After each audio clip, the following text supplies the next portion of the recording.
Welcome to Channel Today in History. In today's video we will talk about the day, November 15, 1982, general elections for governor in Brazil after 18 years of military rule. One of the most traumatic moments in Brazilian political life was certainly the military dictatorship imposed on the Brazilian people through the 1964 military coup, with the argument of the reorganization of national economic and political life, compromised by corruption, low economic performance and possible risk of adoption from communism as a form of political organization in Brazil. The military, supported by sectors of Brazilian society, overthrew the then-President João Goulart, establishing, for 21 years, 5 governments headed by generals, without direct elections for president. Other effects of the dictatorship would be the removal of opponents to the government, the suppression of civil and political rights of the population in general, the extinction of political parties, and the adoption of bipartisanship, ARENA, Government Party, and MDB,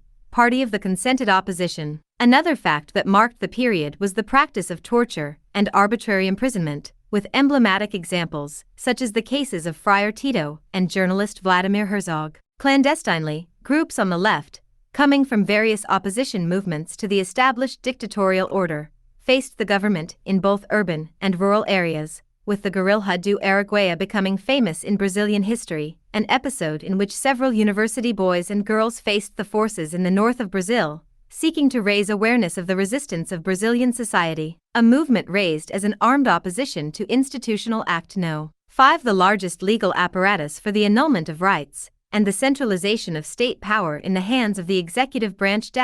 The guerrillas were fought and, after a period of relative successes, it was surrounded and destroyed by thousands of men who made up the forces of the army that faced her. Men like Captain Lamarca, a soldier in the army, who deserted and also joined the revolutionary struggle, have remained in Brazilian political history as heroes of the resistance to the dictatorship. In the field of economy, the dictatorship marked the moment of the so-called economic miracle, with growth rates of 10% a year, and the carrying out of large works such as hydroelectric plants, roads, the Rio de Janeiro Bridge, and the power plant of Angra dos Reis, also in Rio de Janeiro. However, the crisis in the world economy in the 1970s, based on the increase in the price of a barrel of oil, a product that in the national economy came mostly from imports, revealed the fragility of the model implemented by the miracle: flattening wages, compromise of purchasing power, high inflation, and high external indebtedness, which increased the levels of income concentration, increased poverty, and created a social abyss between the base of society